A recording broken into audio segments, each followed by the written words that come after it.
Les meilleurs produits et les pires que j'ai pu tester en 2024. C'est parti. Bronzer Armani Beauty. Est-ce que j'ai besoin d'expliquer la situation? Avec ma collection de maquillage et notamment de bronzer, vous vous rendez compte à quel point j'ai creusé celui-ci? Si vous aimez les bronzers un peu satinés, lumineux, texture beurre, ça s'estompe dans la peau comme du velours, c'est incroyable. Armani Beauty, mon bronzer. Mon bronzer. En 2023, j'ai découvert l'anti-cerne de chez Hourglass, qui est un de mes anti-cernes préférés. Vraiment, il est dans mon top 3. En 2024, l'anti-cerne de chez MAC. Révolution. C'est l'anti-cerne Studio Radiance. Donc, en plus, en termes de embout, j'aime bien sa chance. C'est vraiment genre une boule comme ceci. C'est un anti-cerne avec beaucoup de skincare à l'intérieur.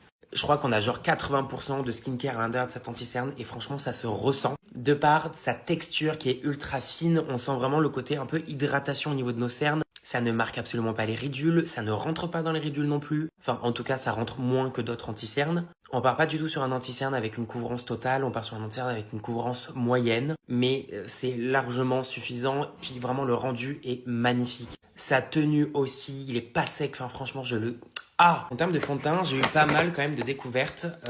Bien entendu, il y a eu le nouveau de chez Huda Beauty que je trouve vraiment excellent. Et il y a eu celui-ci de chez One Size. One Size, c'est pas une marque qu'on trouve réellement en France. En fait, elle est vendue chez Nocibé, mais il n'y a pas tous les produits. Mais alors sinon, ce fond de teint de chez One Size, je l'ai adoré. Vraiment, il est sublimissime sur la peau. Il est ultra fin, en même temps, il a une couvrance. Je m'attendais à ce que ce soit un fond de teint ultra mat et sec. Pas du tout. C'est limite, il est infini, plutôt lumineux. Et alors, ce fond de teint de chez Huda Beauty, j'ai vu pas mal d'avis mitigés, mais franchement, je suis pas du tout d'accord. Dans le sens où, oui, c'est vrai que c'est pas le fond de teint le plus floutant du monde, mais à un moment donné, le fond de teint est extrêmement fluide, extrêmement liquide. Genre vraiment, c'est de l'eau. Et 3 quarts du temps, les fonds de teint qui sont aussi liquides, ils ne floutent rien parce que c'est trop liquide. On peut pas mettre un émollient un peu épais qui va venir vraiment flouter les pores et tout, ça marche pas. Huda Beauty a réussi à le faire. Par exemple, mon fond de teint qui vraiment floute la peau comme jamais, vraiment une peau de porcelaine, c'est ce fond de teint de chez Yves Saint Laurent, c'est le All Hours, c'est mon fond de teint préféré honnêtement. Mais regardez la texture.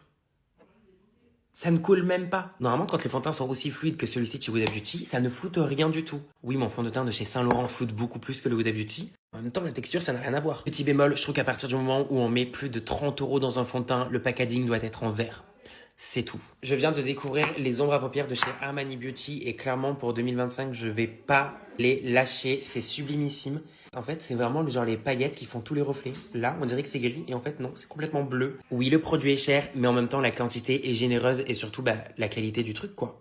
Voilà. Meilleur gloss luxe. Voilà, j'ai rien à dire de plus. Je trouve que les gloss dans les marques de luxe, ce sont des gloss nuls à chier. Genre, ils collent, ils sont pâteux. En plus de ça, ils coûtent 30 balles, tu comprends pas. Enfin, franchement, c'est une catastrophe à chaque fois. Lancôme, ils nous ont écoutés. C'est un gloss, d'accord, qui est à 20 €. On se dit, c'est cher pour un gloss. 15 millilitres de produit. 15 millilitres.